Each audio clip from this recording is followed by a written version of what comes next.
suitable Flesh. I'm doing better now that we're talking together. Hello, everyone. My name is Jacob from TVQC and Extreme Cinema Review, and today I am with the incredible, nonetheless extremely talented Joe Lynch, director of Wrong. Stop, No, please. no, Like, no, no. You are talented. I've seen Wrong Turn 2, and it was a blast because I'm such a fan of gore. And you also did MAYHEM in 2017, and obviously Suitable Flesh is screening at Fantasia International Film Festival on August 5th. And I'm very excited to meet you. So yeah, you I'm are very excited to meet talented. you. I've been obsessed all week watching a lot of your interviews. Not just from Fantasia, but in the past. And not only are you probably the most Natalie dressed interviewer out there at this point, but I love that you have such a wide breadth of knowledge, in terms of the genre, and you clearly love it. It's not all the time that you get to have a conversation with someone like that. And like when I was making Suitable Flesh, I knew whether you love it or hate it, I hope that it strikes a conversation. So that's why, like, it's been really exciting for me to be able to talk to lovely people like yourself, because again, like, you can tell me right now, like, you know what, not a fan. I'd be like, that's totally cool. What didn't you like about it? And then we end up having a conversation, and that in some ways you might change your opinion, some ways but that's the beauty of cinema, is that it hopefully, if the filmmakers have done their job, we get to talk about it a little bit, and then we end up going like, oh man, then I love Basic Instinct. Oh really, you too? What about Dress to Kill? And then it just evolves into geekdom, and then we all have a beer. So Right. So obviously we are going to talk about Suitable Flesh, but I would say that it is a rather very special film. Your inspiration seems to come from the work of H.P. Lovecraft, The mhm. Thing at the Doorstep. Can you tell us more about the making and the inspiration behind this project? Sure. I've always been a fan of H.P. Lovecraft, but that was mainly due to two movies in particular, and that would be Reanimator and From Beyond, both films directed by Stuart Gordon. So when I was a little kid, I was very much ensconced in Stephen King and Clive Barker, Dean Koontz, some more contemporary genre writers. And it wasn't until Reanimator, when I saw the name H.P. Lovecraft, I'm like, who the hell is this guy? And why does he get his name above the title of the movie? And then I started reading his stories, and I was really blown away by, like, just the cosmic mythology of it all, how he would be tying, stories together. The way that he writes is almost unfilmable in ways. So it almost becomes a fun, creative challenge for filmmakers to go, how can I tell this story without spending $250 million? I mean, Del Toro's been trying to make In the Mouth of Madness, or In the Mountains of Madness, for decades now, because it's a very difficult thing to embody what Cthulhu looks like, the creature that Lovecraft created, that's been permeating through all the stories. So Lovecraft for me was something that I didn't really, I guess, respect until Stuart Gordon exposed me to it. So years later, when it was actually right during the pandemic, I became friends, with Barbara Crampton, who I was a big fan of, thanks to Reanimator and From Beyond and Castle Freak, and I'd sit in Chopping Mall. Like, I was a big fan of her as a scream queen in the '80s. But then there was this, Cramptonaissance, if you will, with Your Next and Beyond the Gates, and obviously Jacob's Wife. And we became friends through mutual parties or whatever. And it was one of those, like, hey, we should work together. I know, that's crazy. That happens all the time in LA. But she sent me the script. And one of the things that really blew me away was that, Stuart was supposed to direct this film, and he kind of got his usual writer, Dennis Paoli, who's done all of his Lovecraft adaptations, and worked with him on this script. Brian Usna, who also produced Reanimator and From Beyond, also directed Society. He was getting the band back together for like one more in this, what I like to call them, this Miskatonic verse. And unfortunately, he passed on. So Barbara had said, before he died, he and Dennis were talking about filmmakers who could potentially take on the script. And supposedly one of those names was me. And I was just blown away because, like, I never think any of my heroes know that I even make movies. I'm usually in the corner going like, "Oh, excuse me, sir," like, I'm just a big fan. I actually met Stuart at one of the Masters of Horror dinners, and I got to sit next to him, and we ended up talking about like my movies, his movies, and it was surreal because he was a huge influence on my own work. So to be able to talk to your heroes, sometimes they say don't meet your heroes. If you ever got a chance, it was good that you met Stuart Gordon. But I just didn't even think that I was on his radar. But supposedly I was, and hopefully, who knows? Maybe everybody else on that list like said, "Fuck, no way." But it wasn't until I got that script, and then I was so inspired by not just the script, but just Stuart's sensibility of being a provocateur by pushing buttons, but doing it in a way that's very palpable for the audience. And one of the things that I had thought of when I read the script, and my writing partner who also helped me work on this film, when we were reading the script, I was like, this is cool, but if you know the thing on the doorstep, it's a male based story. It's very male skewed. The two protagonists in the film are men. And I'm like, I feel like I've seen that before. Like, like if anything, if this was made in the 90s, Michael Douglas would be one of those dudes. And I was like, that this is cool. But then it was my writing partner, I came up with this idea of switching genders, and not in a way that felt like at the time, and probably still today, that feels like it's the cool thing to do. It's like the hip, trendy thing to swap genders. Like, hey, guess what? We're going to do Lethal Weapon with chicks, which I'm sure has been pitched. We wanted to do something that if you took the paradigm of the story and swap the genders, but also keep the ages, because there's an unfortunate trend in movies also that most beautiful women in movies that are in professional positions are usually on the younger side.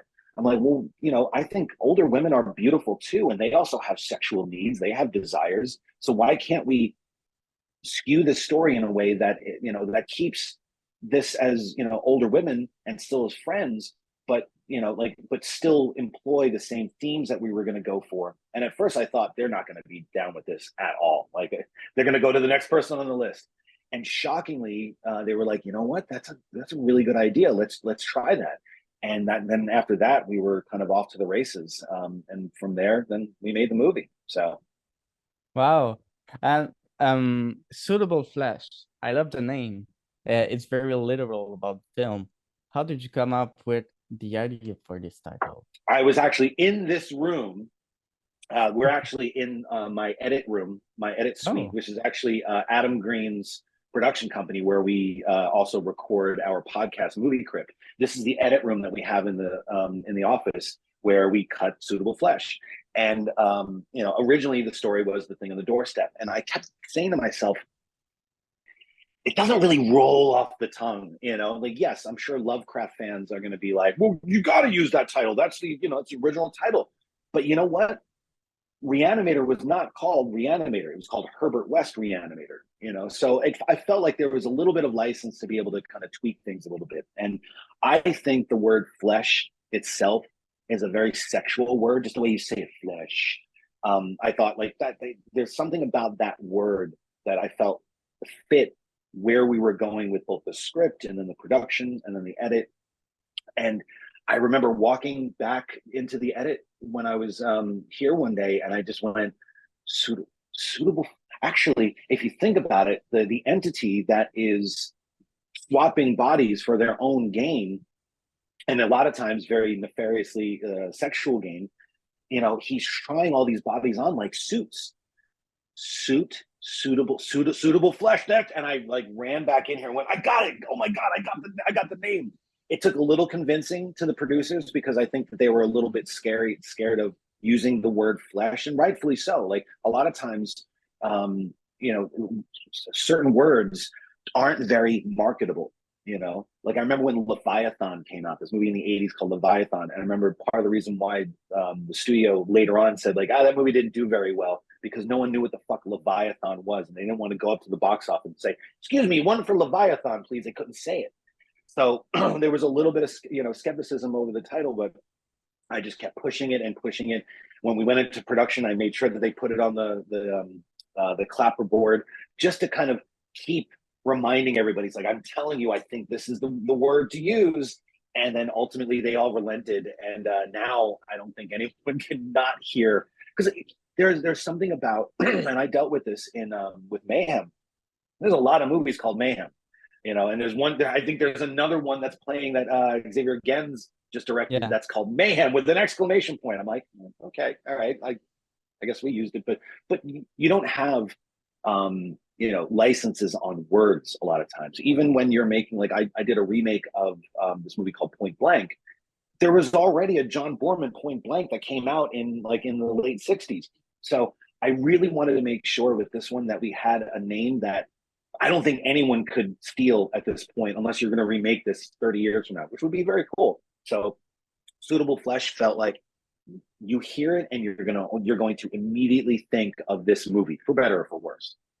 And I really love the way that the character's sexuality was kind of mixed. Let me explain. So there, the demon or the entity is switching Yeah. bodies with the protagonist, and then the protagonist have sex with her husband. So it's Mhm. kind of a bisexuality at this point. Yes. Look, I will fully admit that I wanted to make a very queer friendly film, because I think that queer cinema, for all intents and purposes, there's not enough of it. I'm not saying that I'm holding the torch for it, because there's some there's obviously some amazing films that embrace gay sexuality and all types of sexuality. I almost liken this, I would almost like to call this movie a trisexual film. This film will try anything, if anything, like the entity will try anything.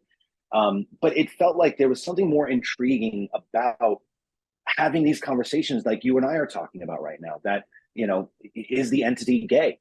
And to that I say yes, but like, you don't get to explore those without sometimes using genre to be able to hold a mirror up, not just to the characters but to the audience. Like the fact that the entity, who may or may not be male, we don't know, like he even says himself, like or itself, it's like, I kind of forgot what I am at this point.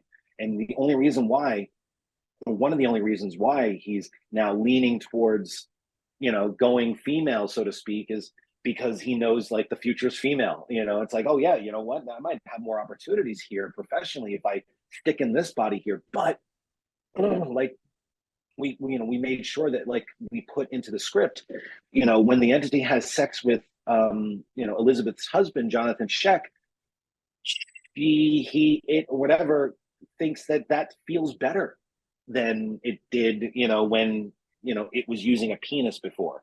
So there's all of these different themes about sexual, gender identity, sexuality, what sexual fetishes, if you will, sexual desires, that I'm so excited are in there. And if you want to read into it, great. If you don't, no harm, no foul. But I was very, very adamant, because and again, so many people on who worked on the film were also queer as well.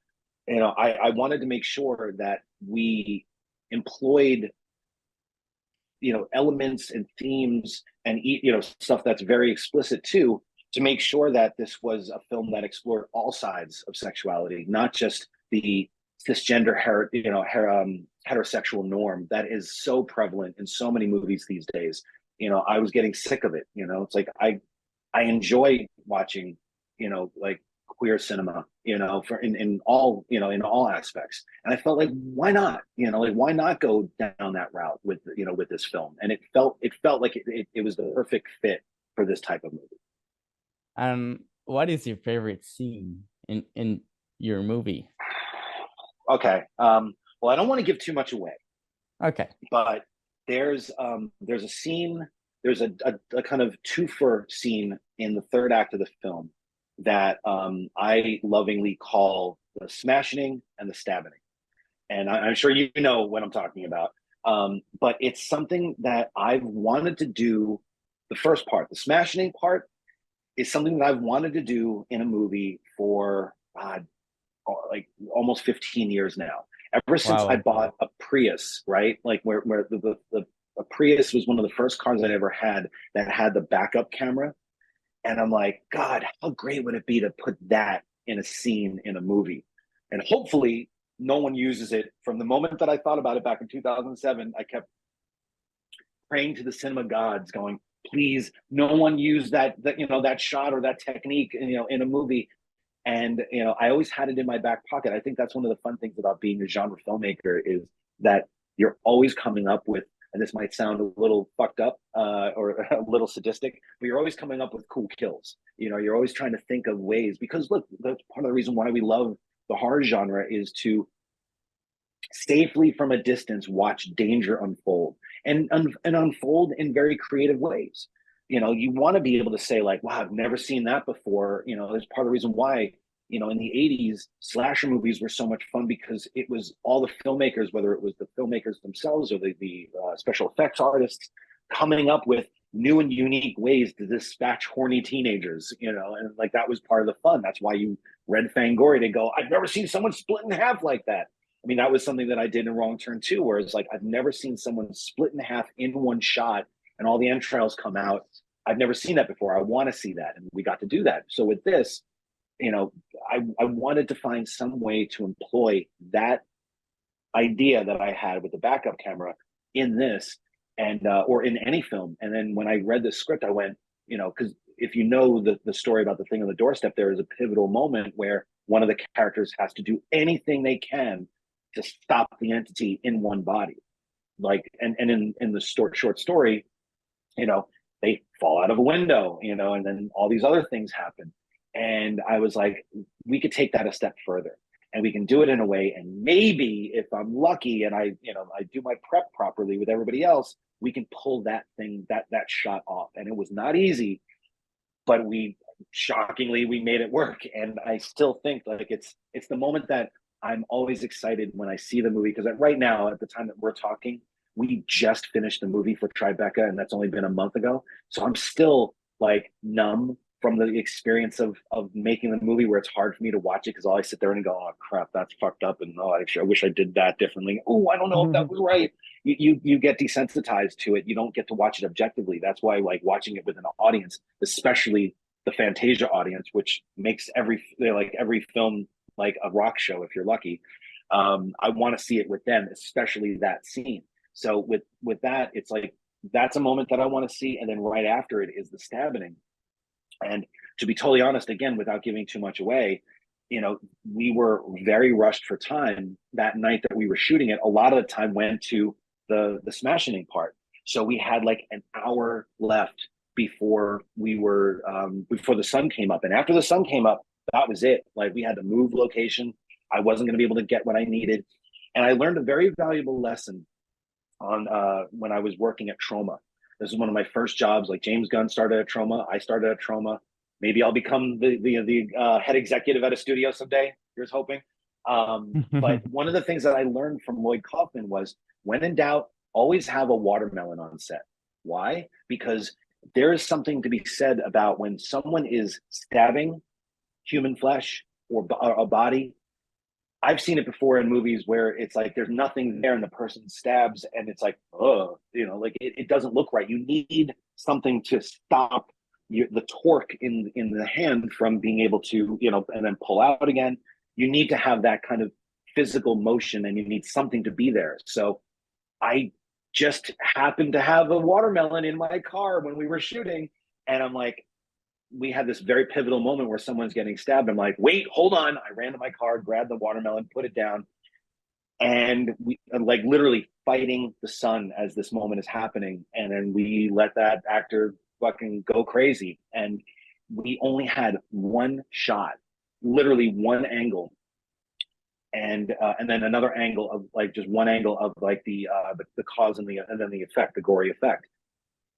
And that was it. And I was so terrified of how we were going to make that work. And thank God my editor one day said, we were in this room and we're having a big, discussion or argument about how the fuck we were going to make this work. And she said, get out, leave for an hour. So I left and I came back, and she had basically constructed what's in the movie.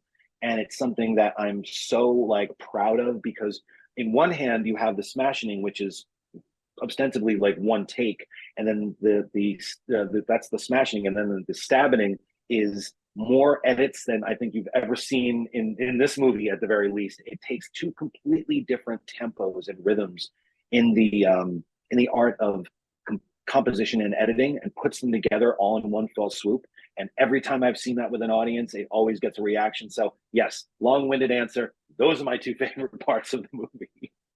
I really love the way that you use the card camera. I thought it was absolutely brilliant. I was like, wow, okay, okay. It's shocking to me that no one's done that before. Like I was like, it's been staring us in the face for Right? decades that people have been using that. And man, I've wanted to do that to a couple people in the past. It's So so I'm just, cool. I'm so thrilled that I was able to kind of use it and do it in the way that I've always wanted. Like there were some people in the crew, like, you can just do edits and cut arounds. I'm like, nope, you got to feel like you were in that moment with that person. And every time it happens, it like, because I think we all know audiences are smart. Anytime you cut, you're calling attention to the fact that you just made an edit, and that there were probably people coming in and fixing things up. But one of the beauties of one takes is that it feels very theatrical, that there was a lot of preparation involved. There's a lot of rehearsal involved, and you appreciate that. So that was something that, like, from a technical level, I wanted people to appreciate, and then from a visceral level, I want people to squirm in their seats. And who knows, maybe they'll never look at their backup camera the same way again. And I would say that one of my favorite scene was I cannot say what was the scene because I don't want to reveal any spoiler, but Give me a hint, and I'll work okay. off of that. So the way that the blood squirted, that was tremendous. Oh. I love gore, and that was so juicy. I was like, ew, I love that. What's funny is that, like, with, again, this being kind of a love letter to Stuart Gordon, I was very, very conscious of pacing in the film, and I wanted to make sure that we took the audience on enough of a ride and got invested in the characters enough so that when the violent moments happened, they hurt, they meant something, and I think that, like, and again, you're talking to the guy who made Wrong Turn 2, which in the first 7 minutes of the movie, someone gets split in half and the entrails fall out. So I'm very well aware, and I'm a huge fan of splatter movies, and Reanimator was one of those movies. But if you look at Reanimator or look at From Beyond, they are properly paced in where the violence occurs and where the gore occurs. And if you do it too much, the audience gets desensitized by it and they get bored. Maybe not us, but in most cases, when it happens, the audience goes like, "Ooh, like that." You want it to be effective, effective to the audience, effective on the cinema. So that moment in particular, like, I feel like you hadn't seen anything for a little bit, so that when it does happen, it's almost a shock, because you were like, "Wait, what movie were we watching?" It's like all of a sudden we're watching this kind of like sexy Adrian Lyne type movie, and then boom, it turns into something else completely. And I don't think it would have been as effective, or you had noted it as much, if you knew it was coming. So you're like, good, then it worked. Congrats to me. And I got a very dark question. Ooh. If you were a character in a movie, would you rather destroy the entity or end your own sufferings? Wow, great question. I have never been asked that one before. Well, I mean, one of the reasons why the main character Elizabeth does what she does is less for herself. Like, she, again, without giving too much away, you have a character who very much like works in the way that Lovecraft writes, which is a lot of flashbacks. They're telling you a story, right? And at Right. first, and we talked a lot about this with Heather.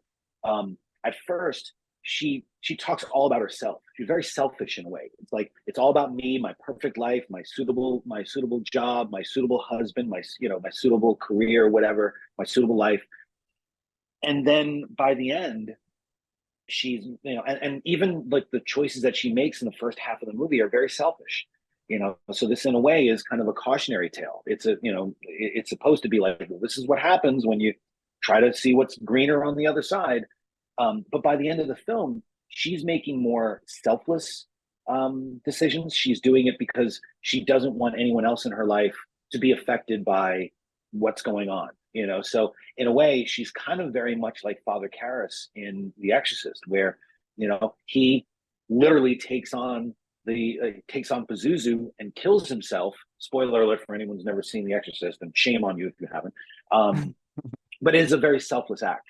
And I think in where I am in my life right now, and all the loved ones that I have, and I'm so blessed to have so many people that I truly love and I feel love me back, that I think I would probably do like I would probably go the same route as she does, in a way where it's less about the entity taking over, and more about like making sure that your loved ones are protected, and that you're doing it like to end that reign. Now that said, it might also be very interesting to see what it's like to have sex in someone else's body. Just saying.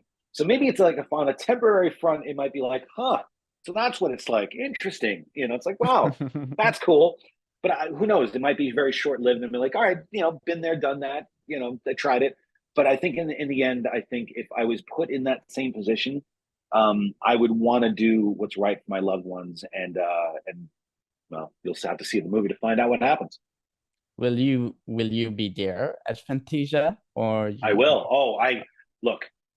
Ever since I had heard for years, ever since in Fangoria magazine, Tony Timpone used to talk about Fantasia and how the crowds were so amazing, that the fans there who would go, the attendees, knew about genre. It was one of the first genre festivals I ever heard about. So I've always wanted to go. And I have friends, other filmmakers who have gone, who were like, "Oh, dude, you got to see your movie on Fantasia. There's nothing like it."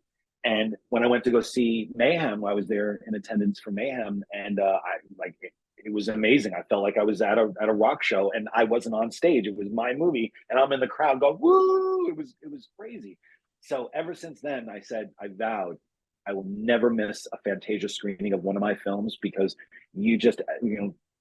pro tip for all filmmakers: if you really want to feel the best version of your film with an audience, you go to Fantasia. You go see it with that crowd. Then you get some poutine and you have a beer, and then you get to hang out and you get to have a great conversation. Again, even if the people don't like the movie, they're so nice, and they're a little more constructive in their criticism, but they're always so engaging. Like I think, and I'm going to have a couple of other film festivals that are going to be like pissed at me for saying this, but hands down, Fantasia is one of the best festivals I've ever been in, and that is because not just the programming that Mitch and everybody at the festival does, but it's also a testament to it's some of the best audience members that I've ever experienced, and I cannot wait to go back and see this movie with them. I'll definitely meet you there, because I'm going to be there. And Oh, please do! I can't wait. I really want to talk to you more. And how do you expect people to react after Suitable Flesh? Honestly, I do believe that they will not scream, but there will be a lot of surprising reactions towards the gruesome death. What's interesting about this is that in the last 10, 15, 20 years, there has been a slight glut of erotica in cinema, right? Like in actual going to the movies.